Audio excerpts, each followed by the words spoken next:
Stories influence, teach, and inspire us. But what about the storytellers who create them? Uncorking a Story profiles storytellers to uncover how their background and life experiences influence the stories they create. We learn what motivates them, their path to success, and what fuels them to keep creating. It all starts by asking one simple question: where does your story begin? Welcome to Uncorking a Story. Now here's your host, Mike Carlin. So hello and welcome to Uncorking a Story. I'm your host, Mike Carlin, and today I'm pleased to introduce you to Polly Hamilton Hilsabeck. Polly was in the second wave of women ordained priests in the Episcopal Church. Her book, American Blues, is available wherever books are sold. And here today to talk about that and so much more is Polly Hamilton Hilsabeck. Welcome to Uncorking a Story, Polly. Thanks for having me, Mike. Well, I'm happy to have you here, excited to have you here. And I'm going to ask you the question I ask everybody out of the gate, which is, Polly, where does your story begin? Probably when I was a baby being taken to the library. I had two older siblings, one younger, and our family were all active library card holders, and probably baby was there, of course, being read to stories. My dad was a great storyteller. And in Mrs. Wittrig's first grade class, I think she liked my stories. And then in third grade, Mrs. Johnson even had me go around the class and help other students with their writing. So I was like the teacher's assistant. A lot of pressure, but certainly a compliment as well. Yeah, and so the point is, I think I've always written, but in 2000 is when I started writing American Blues. I finished it 2 years later, and it's interesting that I hardly changed a thing in the story. I eliminated some parts of it that made it too bulky. But it did not find a readership until present day. Yeah.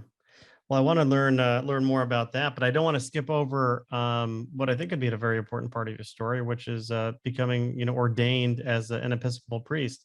Tell me what, I know you were writing from an early age, but just fill in that story for me a little bit. When did you know that you wanted to enter the priesthood? We were living in Central California, Fresno to be exact, which is the Diocese of San Joaquin. And that became a secessionist diocese. The bishop there would not ordain women. My family and I attended a really progressive parish, St. Columba's, and the senior warden, the lay leader of the vestry, which is comparable to a parish council. When it came time for the vestry to sign their names to a form so that I could proceed with the process out of the Diocese of Los Angeles, I was referred to the Diocese of Los Angeles by the Bishop of San Joaquin. When it came time for my own parish leadership to sign the documents, the senior warden was very wise. He had the vestry vote on whether to vote to consider me, which allowed the conversation to go on.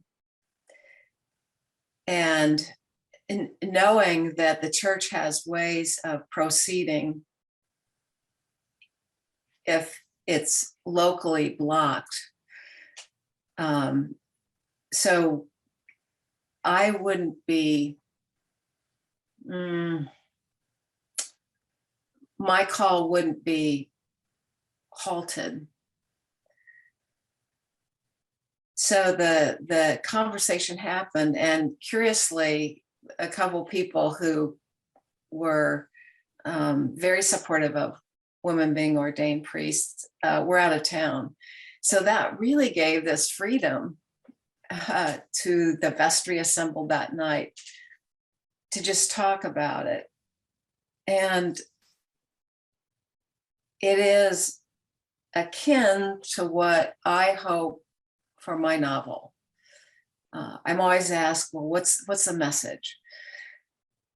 It really isn't a message, it's a story. I hope that readers become involved and their experience comes to the fore, and that they interact with the story of American blues.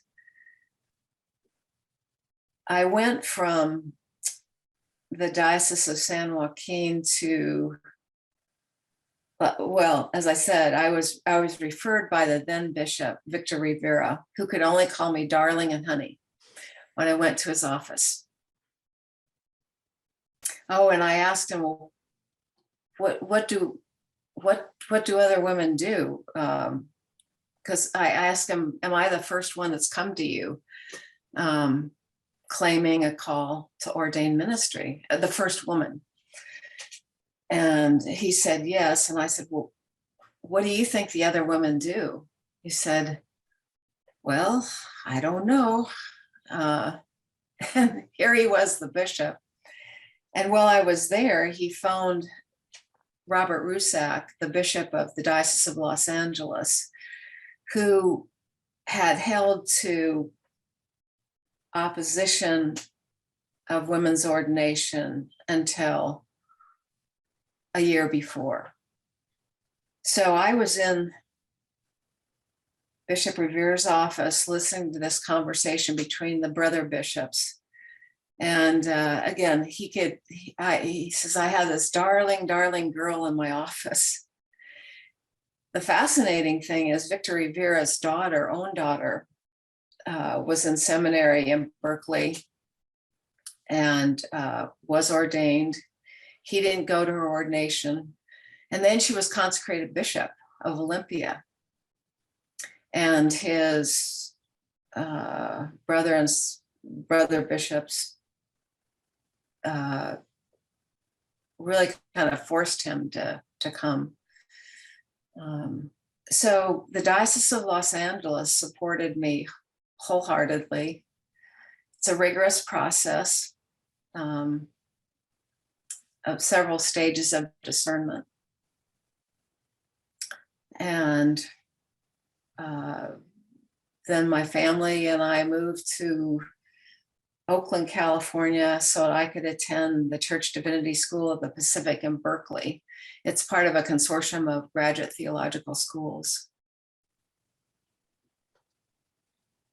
So I've done jail ministry, school ministry, parish ministry, hospital ministry. I was the first chaplain at Children's Hospital Los Angeles, premier pediatric hospital, research teaching hospital. And I created the program there. And that was really exciting ministry because we had all sorts of faith streams and faith traditions. And it was really wonderful. Yeah, I know we refer to it as a calling, kind of calling to ordained life. It must have been a pretty strong calling given all of the roadblocks, that were put in front of you. How did that calling manifest itself? When you were younger, when you were going through this process, like how did you know? It's kind of like the road to Emmaus. Did our hearts not burn?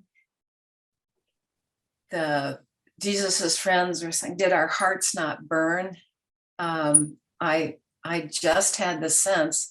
It's kind of wacky because I was a biology major.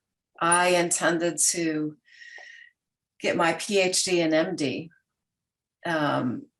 do clinical work and research on the neuromuscular junction. But it's a different landscape, I guess, emerged of what I might do. And so I kept following it. And along the way, of course, there were so many kind of mystical intersections of people that I'd meet. And one woman became my friend, was introduced through a mutual friend, was so excited. Oh, I'm going to call them up to come over and have dinner. We were up in the Bay Area business, and this family that we had known in Fresno, Central California, had moved to the Bay Area. So we were having dinner with them,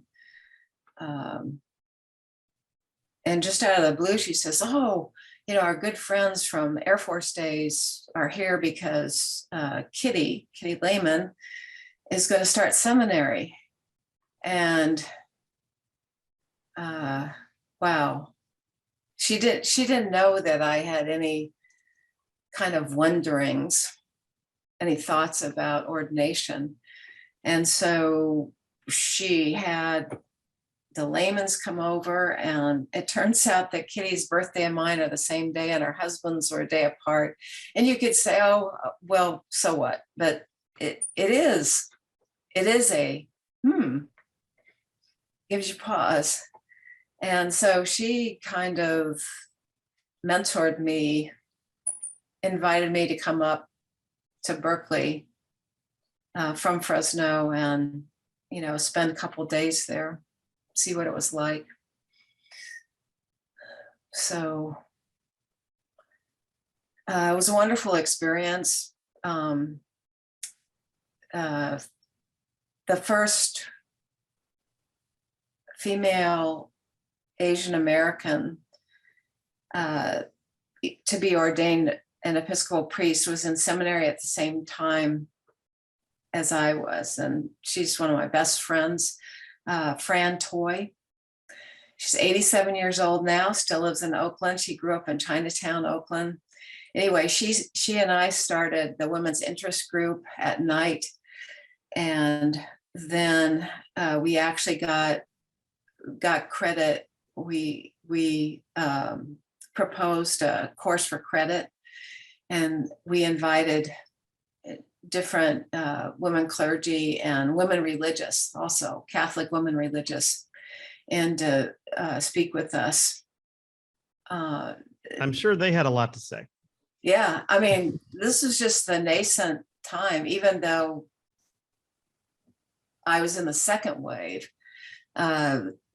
This was still just all new territory. Yeah.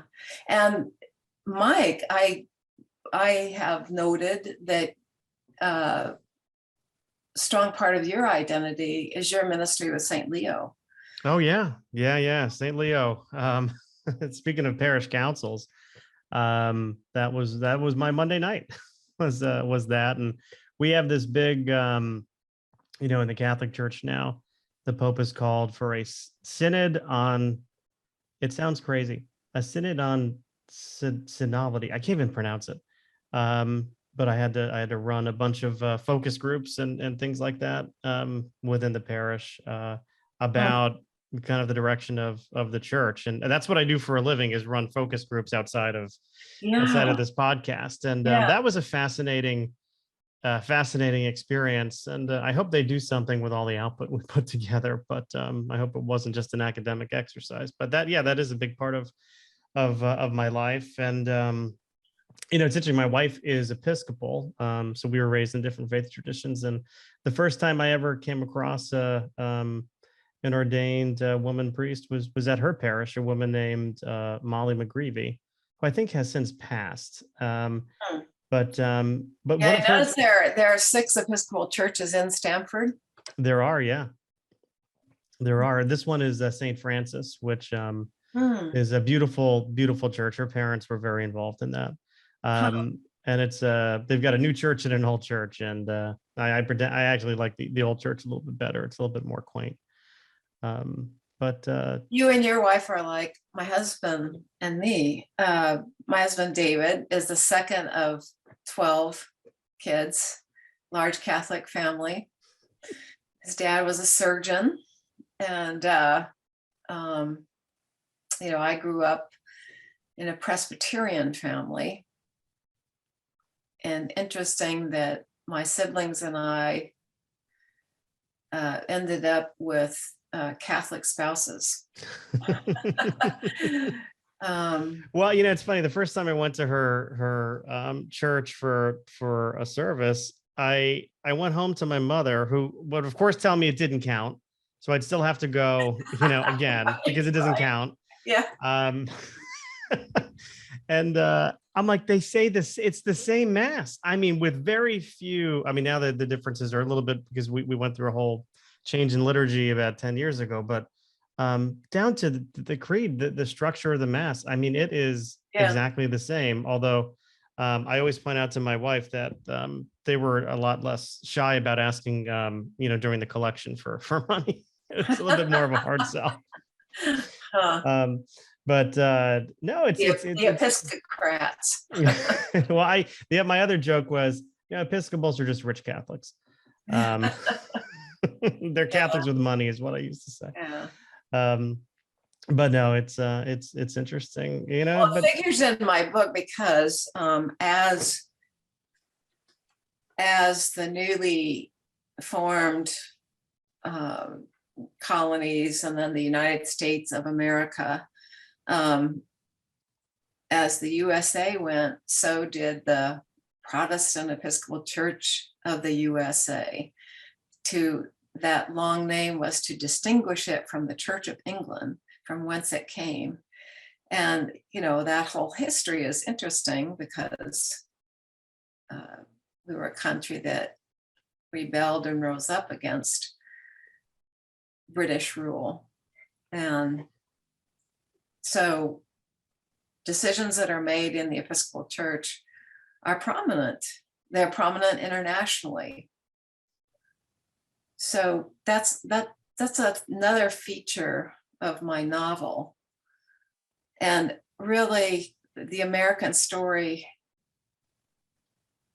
I feel, does center on race, gender, and church. Well, let's not waste any more time and talk about American blues. You mentioned writing. You started it, or you started and finished it almost 2 decades ago. Yeah. Yes. So tell me what moved you to start writing it. I was struck by here we go again with Black church burnings in the mid-90s and the anemic response of the government, really, to investigate and to name the criminal racist activity. Synagogues were burned too and vandalized. And I was struck by how Clinton was president at the time, how international terrorism, the first time that term had been used, collided with what I was calling at that time, now more people in the past have called it domestic terrorism. But I didn't hear that so much until 2020, more in 2020. And then the sort of legal issues around using domestic terrorism. I saw that time as what was going on internationally and named as international terrorism, intersecting with what was going on in this country, the violence that was going on in this country, all meant to intimidate. And so I actually began the book with a character. And the scene that appears in book 3. My novel is divided into 3 books. So a scene that appears in book 3, but I can't give it away. Yeah, we definitely don't want to do that. Of the back of this character, as is recognized by the main character. And but that got put into the later part of the story, figured into the later part of the story. And here's a really interesting thing that happened, Mike. So started writing in, let's say, September 2000, and spring of 2001, I got myself invited to the family reunion of my former neighbor on the alley in Oakland, California, Laura Combs. She's a very private person. She grew up in Birmingham, and she knew that I was writing this story. In fact, she'd read the first part of it. And she said, yeah. In fact, my sister and I were going to meet up first and then go to Birmingham. And so she and her sister Bonnie, who came from the Atlanta area, and I, who came from Maui, we met up in Charleston. But I was the first one to arrive. I checked into our hotel, and I took off walking. I think I was wearing a pair of capri pants and a sleeveless shirt. It was really hot and humid. And I ended up at Mother Emanuel Church. And I couldn't believe it. Here I am, where Denmark Vesey, began his kind of bloody campaign. So the front door of the church was open. I walk in and I call out, and nobody answered. And then the doors to the sanctuary were open. We call it the nave. I walked in there. It actually reminded me very much of my Presbyterian church in Iowa. And I just was kind of in awe of where I was and all the history. Come back out of the nave, call out again, nobody answers. And then I noticed there are stairs. I go downstairs, and here is the scene that I had imagined and written following the lynching. That's not a spoiler because it's in the back of my book. Yeah. Here's this scene of about 6 women in their nylon stocking feet in the kitchen preparing the repast, the meal after the funeral. They were actually from a different church, but their church was being renovated, so they were using Mother Emanuel. They had the service there, and everybody was off at the graveside committal service to return any minute. And her name was Evelyn. And Evelyn said, make yourself a plate, because they were bringing dishes out to the table as I described, as I had written, sometime before I made this trip. And I said, "Oh no, I'm not dressed properly. I know that. I wouldn't want to be disrespectful, because I know people at the funeral are dressed to the nines. And she says, no, yeah, I want you to stay. I want you to meet people. Because I had told her that I was writing a book about race and gender, and that there is a scene of women in the kitchen preparing the repast for the Episcopal Church, the Black Episcopal Church sexton that is lynched. So there's a service at the Episcopal Church where he's the sexton. Then the next day, there's the memorial at Sam Jefferson's church. And I said, no, that's okay. And so I just visited with the women some more. They were so delightful. And then I took off. Across the street was historic Black funeral service. And, they wore white gloves and mourning coats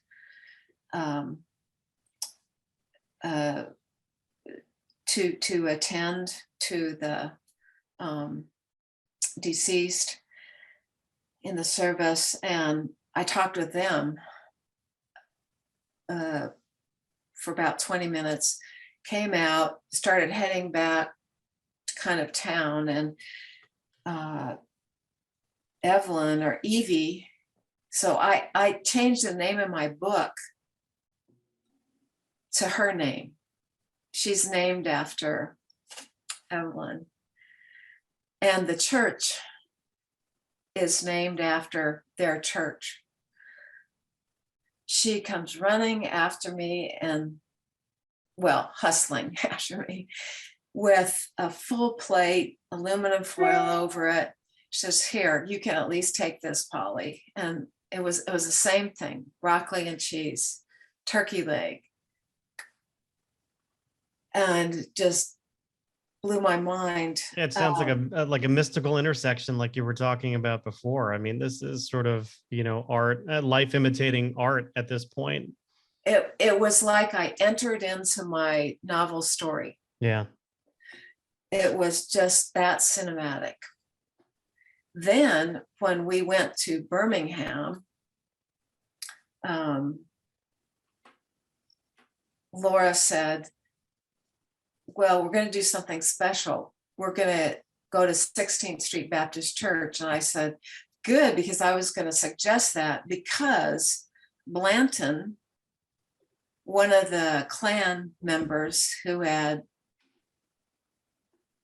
lit the pipe bomb at 16th Street Baptist and killed the teenage girls, his sentencing had just happened. He went to trial and he was sentenced. And so I think it was on a Tuesday. And so we attended 16th Street Baptist that Sunday. That was incredible to be in that space. And then, I spent the time poking around Birmingham with Laura, and we stayed with another one of her sisters who had never had any white people stay with her. And she had a party for her and Laura's sorority. And so I got to meet some more sorority women from the Birmingham area. And it was just an amazing trip. And met up with Laura's best friend from kindergarten, who's Catholic. Betty and her husband, Nate, were to be married at Baptist Church. They decided to speed up their wedding and or their marriage. And they had heard about this pastor, and they wanted to elope. So they go to the pastor's house at night. His wife, Coretta Scott King, answers the door. They were married by Martin Luther King. Oh my goodness. They became Catholic, Mike. And Betty took me and Laura to her Catholic, it's a Black church. We're still so segregated, in Birmingham, and introduced me to Johnny. She wanted me to write Johnny's story. And I said, well, this is about all I can handle. I wish I could. Johnny hid in a garbage can and watched police shooting a Black friend in downtown Birmingham. And he had just many, many stories. So that trip was incredible. Yeah. So in the years that passed between finishing the book and it coming out earlier this year, what was the, I mean, what was your thought process? Did you feel it just wasn't ready, or? Yeah, I thought it's ready because, it should always be ready, because this is an American story. We have a legacy of violence that continues. And just recently, Buffalo and Uvalde, and you and I could name many, many, many, many. You're too many. Acts of violence. It's just too many. I even had ICM take a look at it. Amanda Urban was the one of the main literary agents at the time. Too controversial. And this was 20 years ago. It was deemed too controversial. Yeah. Interesting. And in fact, she took a look at, I think, book one. She probably had somebody that worked for her read it. Yeah, it's usually how it works. An ICM film agent out of Los Angeles looked at it. He said it would be a perfect film because film is a medium that you can take, different multiple threads and show them. And he gave me the advice, he said, make sure whoever reads your book, agents, or early on, you could query publishers, but that soon changed. Make sure they read the whole book. They need to read the whole book to get the whole story. So I kept a, flow sheet, and I went up to 2020, and She Writes Press took it on, but I got a lot of good looks. I got the whole manuscript requested, and that's a big win right there, because that oh, it's the huge. exception more than the rule for so many people. It's yeah, huge. Like Curtis Brown took a look at my whole manuscript, and very very high on the story, the characters, the way I wove in history, which is very accurate. And they said, ultimately, we wish it would be more nuanced. And I could just hear this in sort of British accent, want it more nuanced. And I wrote back and I said, well, this is an American story. There's nothing really in America that's nuanced. You cannot nuance lynching. These were just the ones reported, right? 4,700 lynchings between 1882 and 1968. And then the many forms of lynching. There's nothing nuanced about it. Yeah, I mean, pardon the expression, but it is a black and white issue. I mean, there's not a lot of gray area when you're talking about Yeah, those acts of violence towards other human beings. yeah. That we can buy and sell people. We can cut their tongues out because they learned how to read. We can, you know, rape women to produce more slaves, and then sell off your kid, and only if they're whiter, you know, maybe take an interest in them. One of my characters is named after the youngest of Thomas Jefferson and Sally Hemings' kids. Oh, interesting. The youngest of they had 6 kids together. So and I really like him. It's Uncle Eston. Uncle Eston. He's the uncle of the bridegroom. Yeah. So I know the initial reception of the book has been positive, just based on the reviews I've been reading anyway. You know, in your mind, how is the book being received? Same. I'm just thrilled. And people are confirming again what I had hoped for the book, that it will further continue, enhance the conversation of, you know, people excavating their own lives just by reading the story. Things come up. And people have a lot to say. I'm going to be teaching through Duke's continued studies. You've probably heard of the OLLI program, Osher Lifelong Learning Institute. Yeah. Different campuses. I'm going to do a course writing about race and gender, and I'm going to use my book as the reference.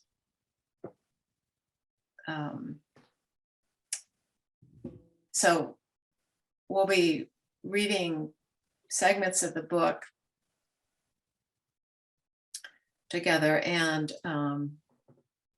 people will be using any genre, poetry, essay, fiction, nonfiction, to mine their own experience and get it in writing, and share that with each other. So I'm really looking forward to that. And we're going to do it in person unless there's another big surge of COVID. Yeah, I was supposed to teach in person in January, but it had to go to virtual, and I decided not to do that. It's enough to ask people. It's such a rich and complicated arena, writing about race and gender, that I wanted to do it in person. It'll be better in person. Yeah, so those things are hard to do virtually. I taught a marketing course last fall, and it was in person, but we still had to everyone had to have masks on. So the students couldn't really hear me. I couldn't really hear them. Nobody really won in that situation. Yeah. It was It hard. just makes it too hard mechanically. It's just too hard. Yeah. So we pulled it, and so I think it'll be offered in late September, beginning of October. I think Yeah. September. I think it's when it starts up. I'm really looking forward to that. There'll just be maybe a dozen people, and we meet at Judea Reform, the synagogue. Oh, very cool. One of the synagogues here Very in cool. Durham. Yeah. Huh. Well, you've got a book that deals with race, gender, and social justice, and I can't think of any better time in history than for people to, you know, absorb those themes right now. Just given all that's been going on, you know, the past couple of years have been turbulent, to say the least. Especially with race, and you know, gender is always an issue as well. So this is a very timely book. Yeah. And it's interesting that a lot of white fiction doesn't really deal explicitly with race, though that is our reality, especially in America. And also the assignment of Amazon of Black and African American historical fiction to my book. Really, it's American historical fiction. Right. No, it's not Black or white. Just like the oddity that you go in a bookstore and you don't say, "Where's the men's fiction?" Right. It doesn't exist. Yeah. But it does exist. So we have all these peculiar, and that's an old word from the peculiar institution of slavery. That word was used. We still have that peculiarity of dividing up. And also, Amazon assigned African historical fiction to my book. So it raises the question about, is it assumed that white people mostly read white authored books, Black people read Black authored books? And well, some of that is true. In 2020, when Britt Bennett was being interviewed for her book, The Vanishing Half, she said that if it hadn't been released a week after George Floyd's murder, it would have been dismissed as another women's fiction. She was so surprised, and somebody was telling her it's the only race fiction, quote unquote, race fiction out. And she's had readers come up to her, white readers, saying, "Oh, this is the first time I read Black authors. So isn't that wonderful?" And isn't that surprising? We are educated. People reading these books are educated, most college educated. Even if that weren't the demographic, hopefully everybody will read my book. But she had so many people come up to her saying, white readers, especially, saying, "Yeah, I'm going to have to read more Black authors." And she was like, phew, it just blew her mind. Every day was a learning, and I think that's happening with me. The assignment of that genre or subgenre to my book. And the other white author in that category is Sue Monk Kidd. The Invention of Wings and the Secret Life of Bees, which are still bestsellers. So hopefully I'll have some traction over the long haul. Yeah, I imagine, with your book sort of fitting into that segment of for Amazon anyway, and then people see your picture as the author. I imagine there might be some surprise there too. Not saying that that's a positive thing, but I think they might catch people off guard. Have you heard anything like that? It can go either way, Mike. Yeah. Not yet. I've had some interviews with Black interviewers, and that's been great. One said, your story is so contemporary. And he was thinking the writing process, publishing process, I probably wrote it 5 years ago, and by the time I sold it, but then, and he said, before I told him, he said, Now that's good because it's relatable to contemporary readers. But he said, I also got to say, it's really sad. He was also referring to the span of decades that the story covers. And then when I said, well, it's even more interesting because I started writing this in 2000, late 2000, and finished it 2 years later. So the story is not just, 4 years old. Yeah. Yeah, it's amazing. It's as contemporary as it is, thinking about it being 20 years in the past. You like to think that we've made some progress in 20 years, but something so institutionalized, 20 years is nothing. Right. And we have made changes. But probably the change that needs to just be relentless is awareness. And then acting on that awareness. I saw driving through, Durham segregated like other places in America because of redlining, historic redlining. So you have, large neighborhoods, communities that are Black neighborhoods predominantly. So I drive through Black neighborhood and I saw this sign again, and I'm reading it in a new way. Drive as though your kids live here, not lived here. Drive as though your kids live here. And I thought, what a good adage that is for everything. Do this as if your kids. The operational word, I think, is your. And that could just apply to everything. Yeah.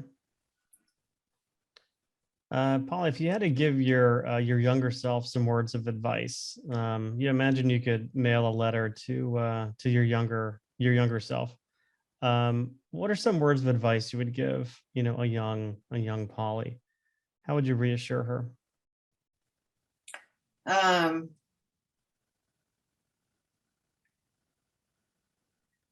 Well, I'm going to say something different than what I might have said to you before, but I think I would tell myself to just write. Don't question how good it is, if it's other people want to read it. Just write. Don't spend time so much reading about writing, but do read a lot. Read, and then write. Nobody can write what I write. And I would just say too, to emulate people like Ruth Bader Ginsburg, who said, if you want to change things, you have to be with the people that hold the levers. You can't shy away. And now that was pretty much how I was as a girl and growing up and a young woman. I wasn't so cowed by prominence. And also, she said, don't be distracted by emotions like anger, envy, resentment. She said, these just zap energy and waste time. And as a woman, and then as a girl, we women, we girls, we don't have any time to waste. Neither do men or boys. None of us have time to waste with emotions that'll just do you in. Yeah, that's what I would say. There you go. Well, the book is American Blues. It's available wherever books are sold. The author, of course, is Polly Hamilton. Hilsabeck, who we've been talking to now for almost an hour. I can't believe the time is flying. Polly, any social media or websites that you want to, share with Yes. everybody so people can reach out and get in touch? Thanks, Mike. Yeah, it's just the www.myname, lowercase, pollyhamiltonhilsabeck.com. And I will be sure to put those in the show notes, so no one has to remember that. You can just look Thank into the show you. notes and Thank you. reach out. Polly, thanks so much for talking to me on this Memorial Day as we're recording this. I really appreciate it. Yes, thank you so much. This has been really enjoyable, Mike. Yeah. And best with your healing. Thank you.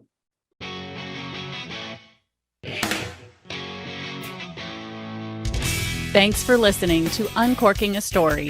If you'd like more information about today's guest or to find out more about Mike, go to uncorkingastory.com. If you enjoyed the show, please subscribe, rate, and review us at Apple Podcasts, Spotify, or wherever you get your podcasts. Tune in every week to hear Mike Carlin uncork a new story.